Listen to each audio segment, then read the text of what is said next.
আমরা কাকে বিশ্বাস করব? আওয়ামী লীগ গিয়ে বিএনপি আসলে কি সমস্যার সমাধান হবে? এই প্রশ্ন এখন ঘুরে ফিরে আসে। এই কনসার্নটা ভ্যালিড। পৃথিবী জুড়েই পলিটিশিয়ানদের জনগণ বিশ্বাস করতে পারে না। তারা দেখায় মুরগি কিন্তু খাওয়ায় ডাল। জনগণ বারবার প্রতারিত হয়। দেখেন আমাদের পূর্বপুরুষেরা সমস্ত আবেগ দিয়ে মুসলিম লীগ করেছিল, পাকিস্তান আন্দোলন করেছিল, তারপরে পাকিস্তান এক নতুন উপনিবেশিক শাসন শুরু করেছিল। বাঙালিরা স্বাধীন বাংলাদেশে লড়াই করলো, জীবন পণ লেখে রক্ত দিল। তারপরে স্বাধীন বাংলাদেশে পেলাম বর্বর এক স্বৈরশাসন দুর্ভিক্ষ। এরশাদকে হটালাম আর পেলাম ফ্যাসিস্ট হাসিনাকে। হাসিনাকে হটাবো, তারপরে আবারও কি সেই একই ইতিহাস ফিরে আসবে?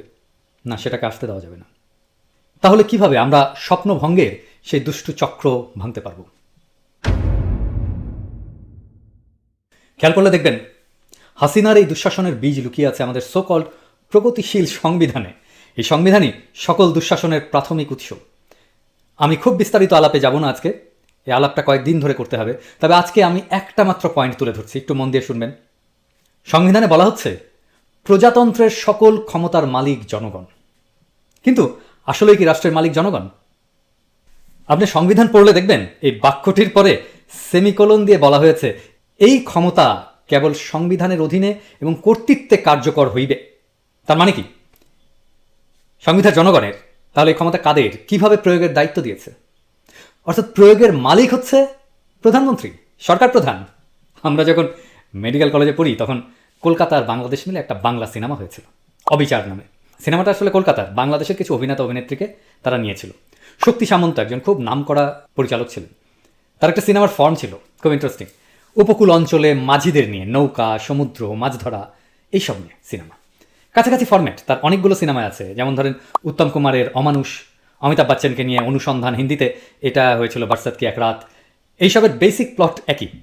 ইন্টারেস্টিংলি সব সিনেমার ভিলেন কিন্তু উৎপল দত্ত। অবিচারের কলকাতা ভার্সনের নাম ছিল অন্যায় অবিচার। ওই সিনেমায় আমাদের নতুন আছে না, এখনকার চ্যাংড়া ব্যাংড়া অবশ্য চেনে না, আমাদের সময় খুব একজন ভালো নাচতে পারতো নতুন। সেই নতুন একটা অসাধারণ নাচ দিয়েছিল মিঠুনের সাথে, নাগর আমার কাঁচা পিরিত পাকতে দিল না। আস্তে আস্তে এখন আমার ভিডিও বাদ দিয়ে কিন্তু সিনেমার গান দেখার জন্য দৌড়াইলে হবে না।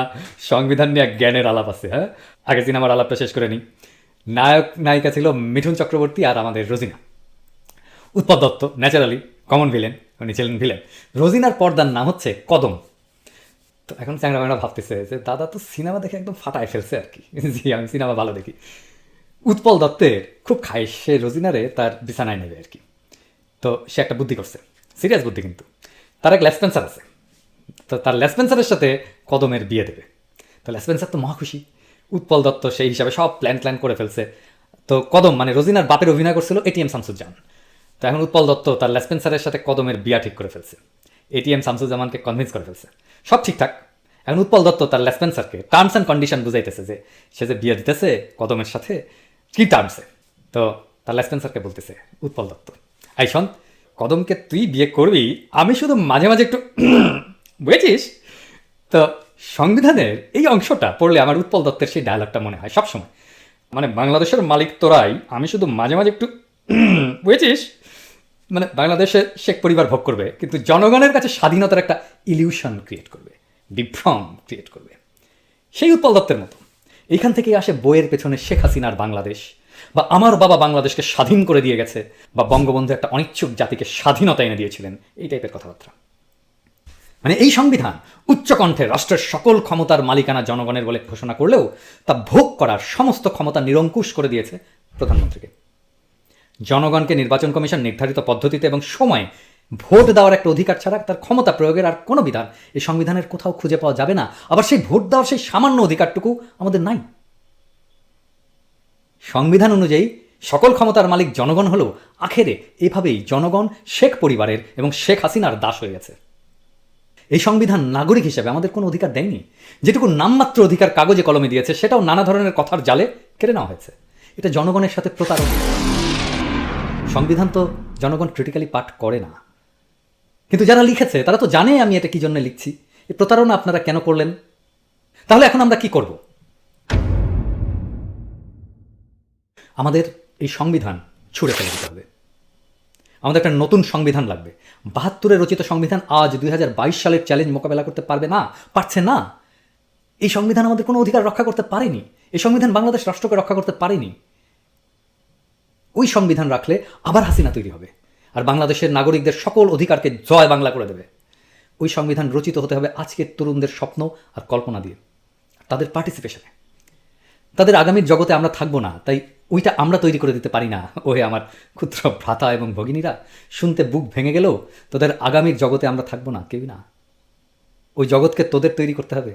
সেই জগৎ আজকের চাইতে জটিল হবে, আমাদের চাইতে বেশি চালাক না হলে, বেশি কর্মঠ না হলে ওই জগৎ নির্মাণ করা যাবে না রে পাগলা। আমি ওই জগৎ নির্মাণের উপযোগী করে তোদের তৈরি করব।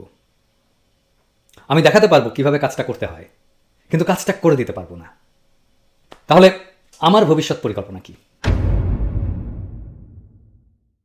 আমার হেটাররা মনে করে আমার মনে হয় একটা পলিটিক্যাল অ্যাম্বিশন আছে। কথাটা একেবারে মিথ্যা না, কিন্তু আমার অ্যাম্বিশনটা কি? দেখেন, হাসিনা কেন হাসিনা হয়ে উঠতে পারল? কেন আজকের মজলুম পরে ক্ষমতায় গিয়ে জালেম হয়ে ওঠে? এর একটা প্রধান কারণ, জনগণ যাকে নেতা বানায় সে ক্ষমতায় গিয়ে জনগণের মুখোমুখি দাঁড়িয়ে যায়, জনগণের প্রতিপক্ষ হয়ে যায়। Political rulers free themselves and enslave others. তারা নিজেদেরকে মুক্ত করে আর অন্য সবাইকে দাস বানায়। জনগণের পক্ষে দাঁড়িয়ে জনগণের ইন্টারেস্টকে প্রোটেক্ট করার মতো কোনো শক্তি থাকে না। থ্যাঙ্কস টু শেখ হাসিনা এই শাসনে অদ্ভুত একটা অবস্থা তৈরি হয়েছে। আমার মতো একজন corporate executive almost full time activist হয়ে গেছে। জিয়া হাসানের মতো একজন ex army officer corporate executive বাংলাদেশের ব্রাইটেস্ট অর্গানিক ইকোনমিস্ট হয়ে গেছে। বাংলাদেশ ইলিয়াসের মতো ফাইনেস্ট অনুসন্ধানী সাংবাদিক পেয়েছে। আমরা নেত্র নিউজের মতো একটা পোর্টাল পেয়েছি। কনক সারোয়ারের মতো একজন সাংবাদিক পেয়েছি। মুশফিক ফজলের মতো একজন প্রথম সাংবাদিক পেয়েছি যে হোয়াইট হাউসে বাংলাদেশের ইন্টারেস্টের প্রসঙ্গ তুলতে পারছে। আদিলুর রহমান শুভ্রের মতো গ্লোবালি অ্যাক্লেইমড হিউম্যান রাইটস লিডার পেয়েছি যে আন্তর্জাতিক মানবাধিকার সংস্থার সেক্রেটারি হয়েছে। আর অনেকেই আছেন যাদের নাম করতে পারিনি, কিন্তু দেখেন এদের জন্ম কিন্তু শেখ হাসিনার আমলে। এদের পরিচিতির কারণটা কি? কারণ খুব সিম্পল, এরা জনগণের কণ্ঠস্বরকে প্রতিধ্বনিত করতে পারে। আমিও ব্যক্তি হিসেবে তুচ্ছ, কিন্তু জনগণের কণ্ঠ আমার স্বরে যখন প্রতিধ্বনিত হয়, আমি ক্ষমতার মুখোমুখি দাঁড়িয়ে আঙুল তোলার হিম্মত অর্জন করে ফেলি। এটাকেই বলে সফট পাওয়ার। একসময় প্রথম আলো ডেইলি স্টার ছিল ক্ষমতাবান এই সফট পাওয়ারের অধিকারী, আর আজকে সিভিল সোসাইটির ক্ষমতা চলে এসছে এইখানে। আর আমরা কেউই কিন্তু রাজনৈতিক দল করি না। রাজনীতির বাইরে এই স্বতন্ত্র অবস্থান তৈরি হয়েছে আমাদের অনেকের। আমাদের বুকে সাহস আছে, চ্যালেঞ্জ মোকাবেলা করার ক্ষমতা আছে, আধুনিক দুনিয়ার সাথে পাল্লা দেওয়ার দক্ষতা আছে। আমি অন্যের কথা বলতে পারবো না, কিন্তু আমি আমার এই সফট পাওয়ারকে মজলুমের পক্ষে দাঁড়িয়ে ক্ষমতাকে দৌড়ের উপরে রাখার কাজে ব্যবহার করব। কারণ পাবলিক ভয়েস যেটা পাবলিক ভয়েস হিসেবে অর্গানিক্যালি ডেভেলপ করেছে, বা যেটা সিভিল সোসাইটি, সেটা যদি ক্ষমতার কাছে আত্মসমর্পণ করে, তাহলে জনগণ ডিফেন্সলেস হয়ে যায়। সে তার রাজনৈতিক ক্ষমতা হারায়, সে ভয়েসলেস হয়ে যায়, তার কোনো ভয়েস থাকে না। সে তখনই তার এজেন্সি বা অধিকার রিক্লেম করতে পারে যখন তার পক্ষে শক্তিশালী ভয়েস পায়। যে ক্ষমতার সামনে দাঁড়িয়ে আঙুল নাচিয়ে কথা বলতে পারে, যার সামনে ক্ষমতা থর থর কাঁপে। বাংলাদেশের মন্ত্রীদের নাম মানুষ জানে না, কিন্তু তারা মৌলানা ভাসানীর নাম জানে, কারণ ওই লোকটা ক্ষমতার কাছে কখনো নতজানু হননি। এই লোকটা আমৃত্যু মজলুমের পক্ষে থাকবে।